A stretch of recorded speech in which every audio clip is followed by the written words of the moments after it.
Everything looks different now.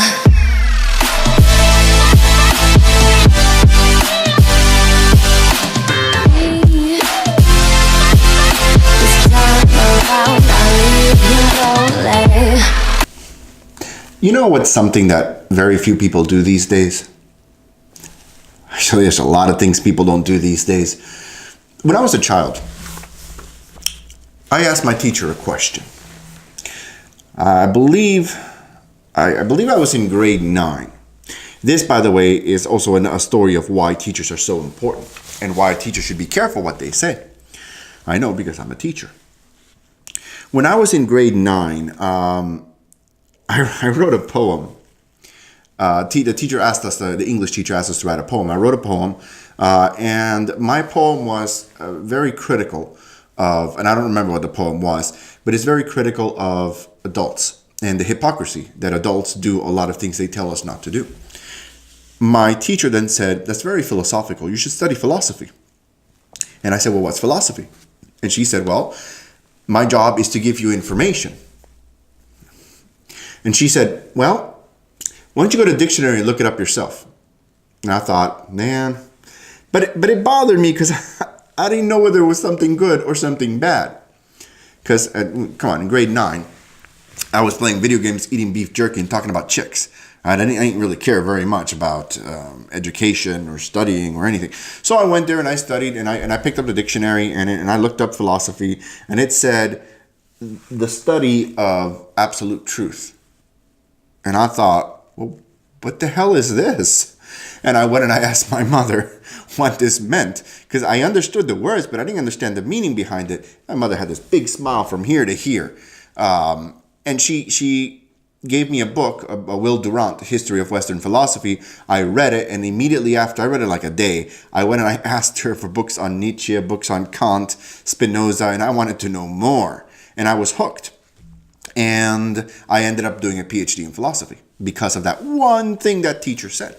So I'm going to do Generation Snowflake a favor here. And I'm going to educate you by using this. This is a dictionary. Now, I know you may not have seen this before. You certainly don't use these things anymore. But this is the agreed upon definition or definitions of the words in our English language. Not perfect. There are some mistakes. But for the most part, these are the terms that we can agree on. This also works. Let me show you. Okay, Google. Definition of fascism. One moment. Internet in China slow. Fascism, an authoritarian and nationalistic right-wing system of government and social organization. You see, you can use this to find out definitions too. But Google kind of sort of didn't give you the full definition there. So I have a suspicion Google may be coming up with their own definitions, which people do these days. Let me read you, and I'm using the American Heritage Dictionary because it's the one I have at hand, but feel free to get your own dictionary. Fascism. Totalitarianism marked by right-wing dictatorship and bellicose nationalism. Oppressive dictatorial control. I'm going to break this down for you so we can understand exactly what fascism is. Because when you call me a fascist, or when you call Alex Jones a fascist, or Trump a fascist, or Mark Dice, or Milo Yiannopoulos a fascist, that's awesome. When you call a gay right-winged activist fascist, that's like, mwah. Okay, but anyway, fascism. Totalitarianism. Okay, stop for a second there. Totalitarianism. What is totalitarianism? Okay, that means that you have total control. Total control. Feel free to look up the word yourself. It's in the word, totalitarianism. Having full control. Forgive me if I'm patronizing here. So, you have to have full control. That means you want a bigger government. Bigger government. You don't want a smaller government. You don't want to abolish. the Federal Reserve. You wouldn't want to abolish the Department of Education. You wouldn't want to downsize the EPA. You would want to make them bigger because then you can control more. This is why Trump and the right-wing movement, we are not fascists. It's in the definition. But let's continue. Okay. Marked by right-wing dictatorship. Oh, that's where everybody says, ha ha ha, see? Right-winged. Dictatorship. Dictatorship. You have a dictator, a man that says, do what I tell you to do because I said so. That's kind of sort of what Obama tried to do. Not what Trump is doing. What Trump is doing is saying, let's come together and work. Let's make deals. Let's negotiate. Dictators don't negotiate. They dictate. Think about that for a second there. Okay, continuing.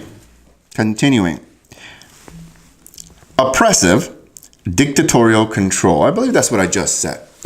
Oppressive, dictatorial control. Oppressive means that you're going to force your will on other people. Well, that's not what he's doing. The Ninth Circuit essentially held his executive order for ransom. So what is he doing? Or what is he going to do by next Wednesday? New executive order, legally tailor-made to make sure it passes. Their strict rules against banning Islam, which is in the president's control to do, because it's in the Constitution. As in, we gave him that power. Not to mention, he's doing the same thing that Obama did to the same countries that Obama said, or that Obama kept out. So, anyway, to my dear generation snowflakes, and no, I'm not calling you the millennial generation anymore. No, you guys don't deserve that one. You guys are generation snowflake. Sorry to some of my friends who are snowflakes or fall into that generation. Maybe you guys aren't snowflakes, even though I just said you are. And Generation X, well, we don't really have a name. Call us whatever you want. Call it Generation Asshole. That seems to work out very well for a lot of people. Pick one of these things up, guys. They don't cost that much money. This one costs $6. If you can't afford $6, no problem. You could probably get one of these used for like $1. They're everywhere. I'm sure that your teachers will have some.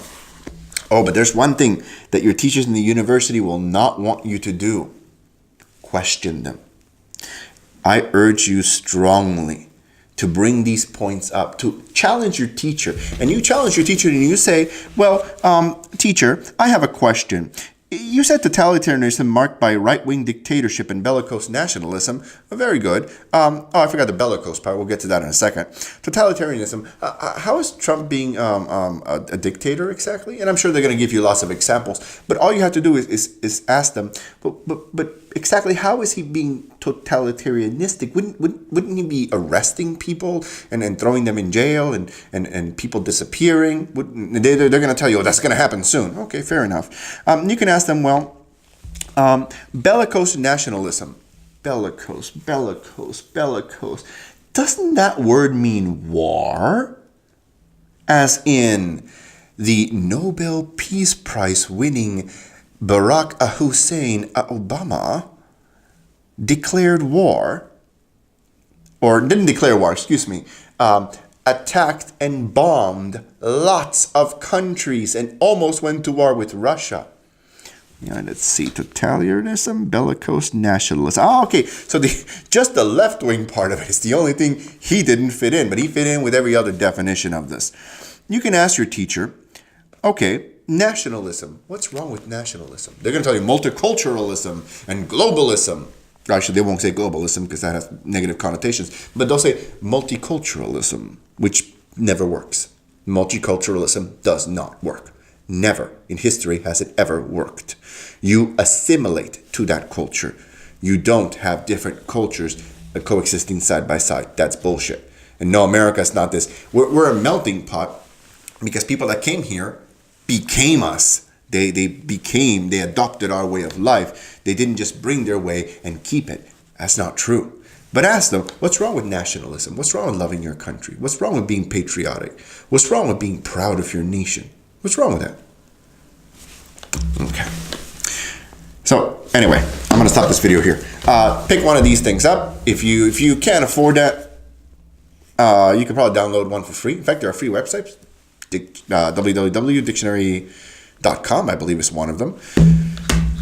Every website has one. If you have one of these little fancy doohickey thingies that everybody seems to have one of these, they're called smartphones. I know that you're dumb as a rock, but if you know how to use one of these things, search. It's free. The search is free, not the phone and the service. But you can get free Wi-Fi at McDonald's. So go to McDonald's, take somebody's phone, look up the definitions, and educate yourself. Before you call me a fascist or you call anyone else a fascist, understand Obama was very close to being a fascist. Yeah, maybe it has something to do with his father being a prominent communist and him growing up, in a communist household. Oh, I don't know. You decide. Anyway, thank you for watching, and you're welcome for being educated. Next time, we'll tackle other issues such as what is socialism? What is capitalism? What is a Nazi? Nazi, right? No, what is it? No Nazis, no Trump, no KKK, no why. So it gives me a headache. It just gives me a headache. This is like aspirin for your brain. Take one of these regularly. Thank you. Goodbye.